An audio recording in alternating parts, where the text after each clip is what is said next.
Questão 4 diz assim, ó. As ideias veiculadas no texto se organizam para estabelecer relações que atuam na construção dos sentidos. A esse respeito, identifica-se que no contexto da frase, vamos lá, talvez o meu português seja mesmo diferente do dele. A palavra em destaque, por acompanhar um substantivo, expressa uma ideia de indefinição. Gente, eu tenho essa ideia de indefinição aqui. Esse meu, ele é um pronome possessivo. Pronome possessivo, não tem nada a ver com indefinição. Indefinição geralmente é expressa ou pelo próprio pronome indefinido, né? Tem alguns pronomes indefinidos, algum, alguma, nenhum, nenhuma, tudo, nada, outro, certo? E eu também posso usar o artigo indefinido, uns, uma. Mas meu não, meu é pronome possessivo, indica posse, não indefinição. Então, a letra A não pode ser o gabarito. Letra B, pelo menos até o inglês acabar com a festa francófona, contaminando o linguajar dos patrícios. E aí diz que essa palavra grifada é um verbo de primeira conjugação, a semelhança de acabar. É a banca tentando te levar aí para o abismo, né? Porque, gente, isso aqui tá, ó, bem evidente até pela presença do artigo, que não é obrigatório.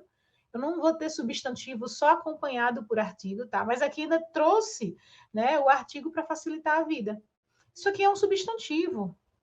O linguajar, né? Isso aqui não é um verbo, né? É eu linguajar, tu linguajares, ele linguajar. Eu não posso nem conjugar esse negócio. Isso aqui representa mesmo o quê? O linguajar, a forma de falar, o vocabulário, né?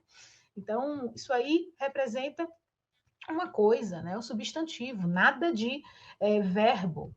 Primeira conjugação, é bom que você saiba, né? Primeira conjugação é aquela que é representada pelo AR, tá certo? Já estou vendo de vez em quando essa banca trazendo questões de conjugação, tá certo? De verbo. Então, é bom saber, né, o tipo de conjugação, é bom conhecer.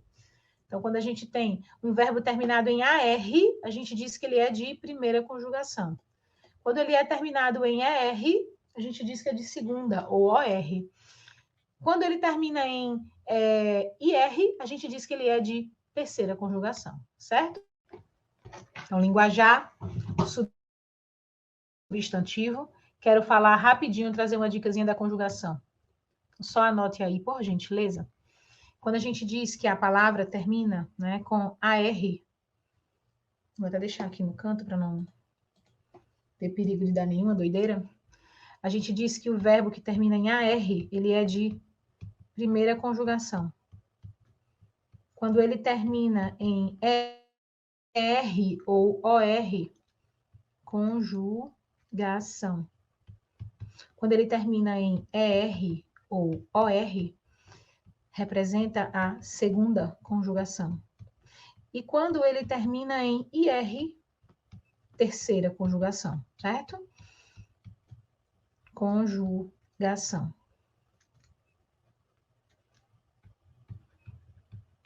Conjugação. Exemplo, cantar, estudar, apresentar, AR. R, ter, beber, escrever. OR, pôr, repor, compor, contrapor, dispor. IR, dormir, sorrir, partir, evoluir, por aí vai, certo? Então, aqui, letra B está fora de cogitação, isso é um substantivo. Letra C, como esperar que a fala do Brasil, a de Angola ou de Moçambique, isso aqui é A, tá? A de Angola ou a de Moçambique continue fiel ao marido português. O termo sublinhado é um adjetivo, isso é verdade, mas ele não está qualificando o substantivo português. Quem é que vai continuar fiel? A fala. A fala do Brasil, de Angola, de Moçambique, continuará fiel, né? É como esperar que essa fala continue fiel. Quem é que vai continuar fiel? Não é o português, né? Quem vai continuar fiel é a fala. Gente, isso aqui é um contexto, né, em que ele cita o português, né, a raiz, digamos assim, e as falas são que evoluem, né, em outros países. Então, o nosso português aqui do Brasil, ele já não é idêntico ao de Portugal, ele tem variações, como em Angola, como em Moçambique. Então, é isso que ele quer dizer, da fala desses locais continuarem fiéis, né, aí, o português, digamos assim, original, certo? Então, a letra C, ela está errada. Ela está errada. Vamos, então, a nossa letra gabarito tem que ser a letra D. Olha só. Sim, se olharmos para a Península Ibérica, algures no século VI, quando o espanhol e o galego, ambos derivados do latim, se escutavam por aquelas bandas, apenas o primeiro termo expressa a ideia de condição. Ó, se olharmos, né? Então, esse se com a ideia de condição, né? Caso, né? Caso olhemos. Então, se, caso. Então, realmente aqui há uma ideia de condição. Mas dá uma olhada no segundo trecho. Se olharmos para a Península Ibérica, né, quando o espanhol e o galego, derivados do latim, se escutavam por aquelas bandas, a ideia aqui é de eram escutados, viu? Esse se aqui é o que a gente chama de partícula apassivadora. Partícula apassivadora. Apassivadora. Então, eu não tenho realmente duas classificações idênticas. A primeira, apenas a primeira, traz a ideia de condição. E isso é verdade. A segunda não traz ideia de condição, ela é o que a gente chama de partícula apassivadora. A ideia é de eram escutados. O espanhol e o galego eram escutados por aquelas bandas. Eram escutados. Temos aqui hoje duas questões de flúor, tá? Uma de 2022, do ano passado, e uma de 2012. E essa de 2022 é bem atual e fala sobre o uso do dentifrício fluoretado. Então, questão número 1 da aula de hoje. O uso de dentifrício fluoretado para escovar os dentes, assim que eles irrompem na boca, tem sido pragmaticamente recomendado por associações e academias, tanto da área odontológica como médica no Brasil e exterior. E é verdade, né? Hoje a gente não recomenda mais dentifrício sem flúor, mesmo para crianças. Então, crianças pequenas, bebês, irrompeu o dente, tem que escovar com dentifrício fluoretado com no mínimo 1.000 ppm de flúor. O que vai mudar é a quantidade que a gente põe na escova. Então, crianças muito pequenas, a gente coloca meio grão de arroz cru. Então, crianças de 0 a 2 anos, meio grãozinho de arroz cru, de 2 a 4 anos, um grãozinho de arroz cru, né, a quantidade similar, e acima de 4 anos, do tamanho de um grão de ervilha. E nós adultos também não devemos usar uma quantidade muito grande. O tamanho de um grão de ervilha é suficiente para a escovação e o benefício contra as cáries. E aí a questão continua, né? É recomendado que o dentifrício usado para escovar os dentes contenha flúor em uma concentração mínima para ser eficaz. Qual a concentração mínima recomendada pelas evidências científicas? Falei durante a aula inteira para vocês. É 1.000 ppm de flúor. Então tem que ter no mínimo 1.000 ppm. Ah, professora, mas tem dentifrício infantil com 500 ppm para crianças pequenas. Não tem efeito anticárie, efeito placebo. É a mesma coisa que usar dentifrício sem flúor. Para ter efeito anticárie, tem que ter no mínimo 1.000 ppm de flúor. Existem no mercado alguns dentifrícios específicos de 5.000 ppm, que só deveriam ser vendidos sob prescrição odontológicas, que é para paciente de alto risco a cárie, né, como pacientes que usam aparelho ortodôntico, mas eles não deveriam ser vendidos sem prescrição. Então, para ter benefício anticárie, no mínimo 1.000 ppm, que é a alternativa B. Lembrando que no Brasil, o máximo permitido pela legislação é 1.500 ppm de flúor, ok? Questão 2, essa é de 2012. Tá?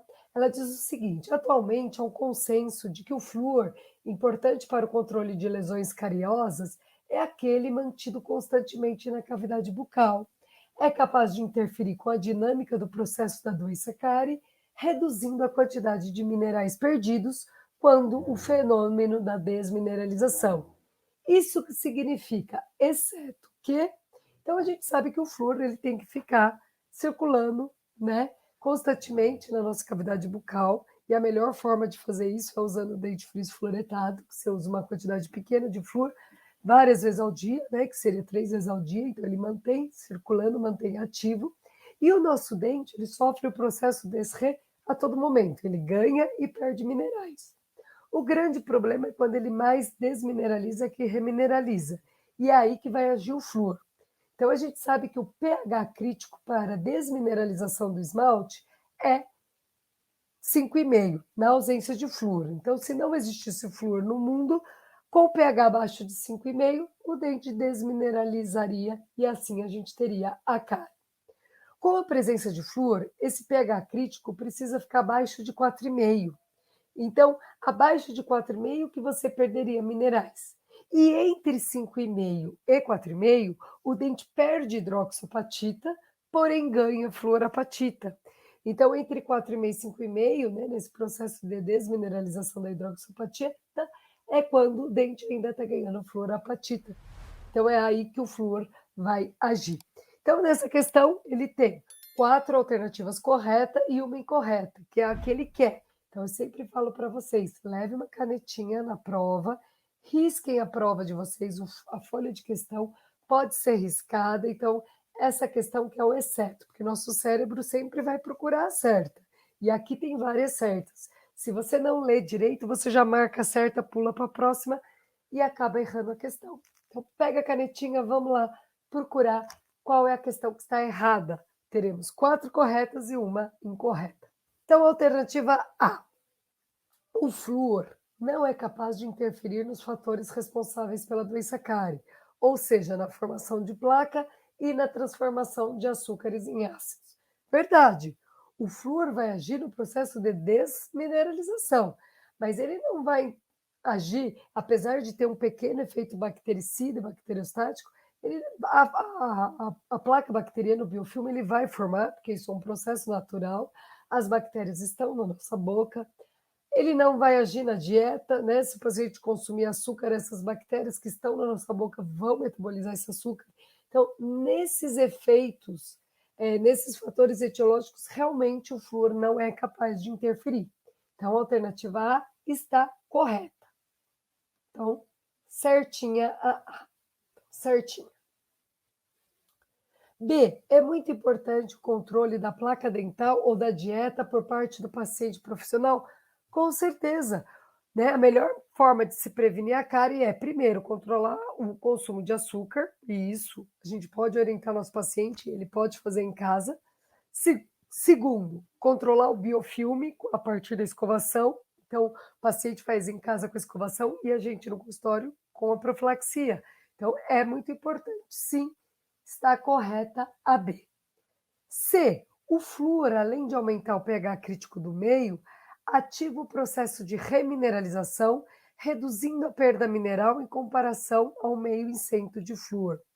Na verdade, o flúor não aumenta o pH crítico, tá? O pH crítico continua o mesmo, e aí ele teria que ficar abaixo de 4,5, e ele não vai ativar o processo de remineralização. O processo de remineralização, ele existe mesmo com a saliva. A saliva tem um efeito tampão.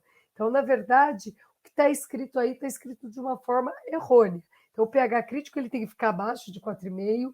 O processo de remineralização, ele existe, já mesmo a saliva consegue fazer, o flúor não vai ativar, ele vai melhorar, principalmente quando o pH fica entre 4,5 e 5,5. Então, esta daqui está errada. Então, essa é a alternativa, vamos dizer, correta. Né? Então, aqui que a gente vai marcar a C. Vamos ler a D. Embora o flúor não impeça a iniciação de uma lesão cariosa, é extremamente eficiente em reduzir sua progressão. Verdade, o flúor não consegue impedir o início de uma lesão cariosa. Ele tenta impedir, ele ajuda a impedir, mas ele não impede.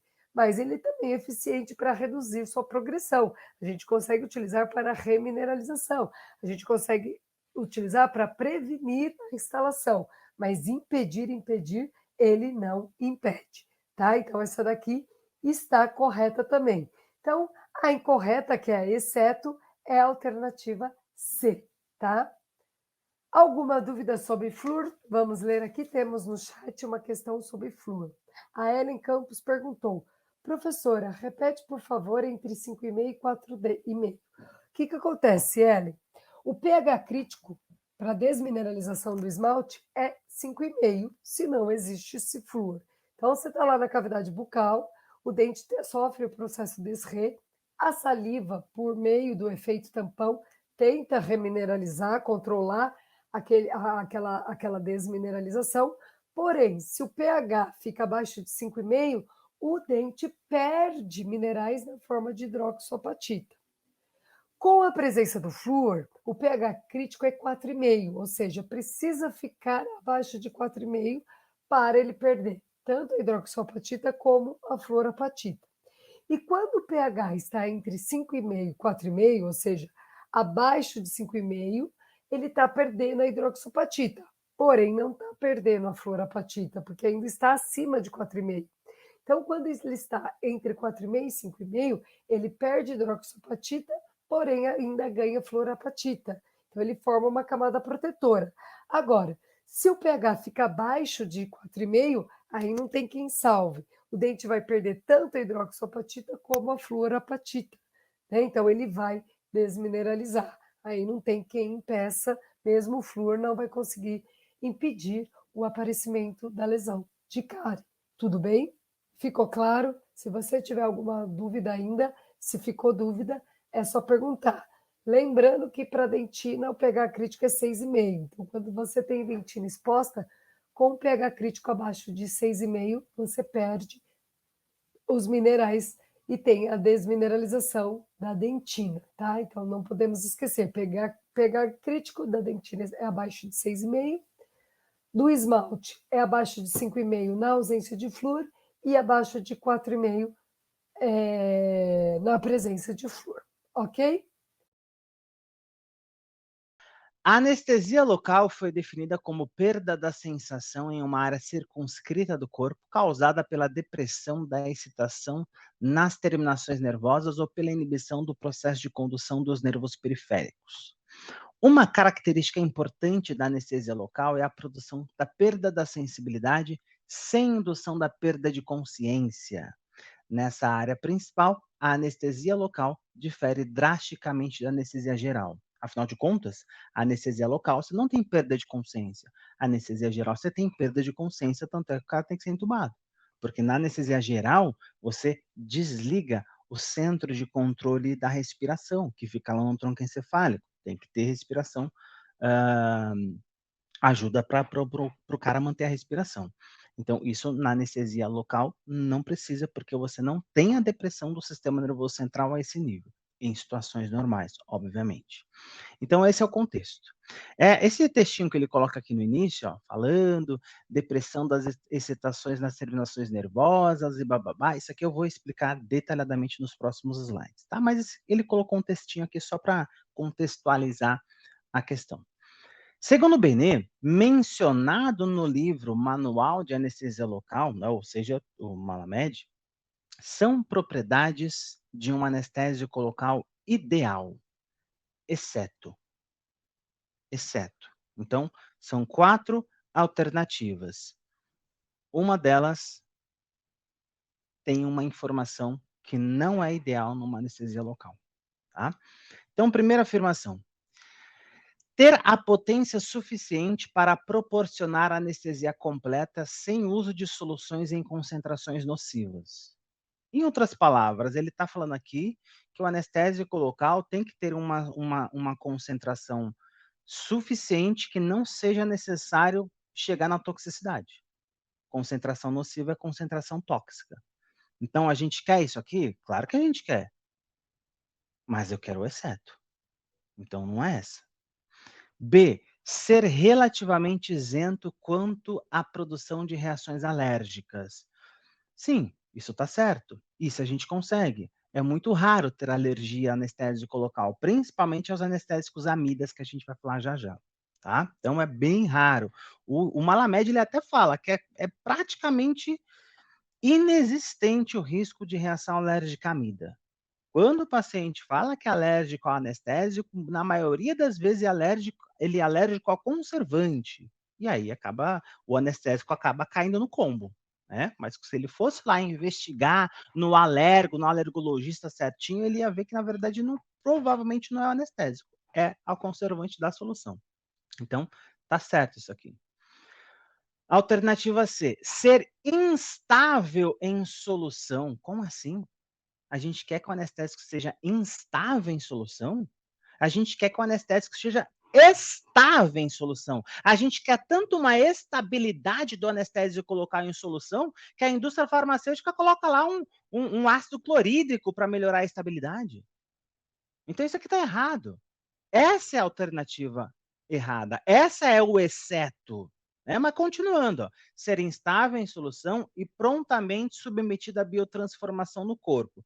A gente até quer que o anestésico seja biotransformado. Como eu disse, se a biotransformação não ocorrer, a gente vai ter mais toxicidade. Mas a gente não quer que a absorção seja muito rápida. Tanto é que a gente coloca o vasoconstritor junto. A gente tem solução com vasoconstritor. Então, mas de qualquer forma, isso aqui está muito errado. Ser instável, a gente quer estabilidade na solução. E opção D, ser estéril ou capaz de ser esterilizado pelo calor sem sofrer deterioração química. Sim, também. Também, a gente quer isso aqui. Então, o que nós não queremos é isso aqui, ó, ser instável em solução. É o exceto.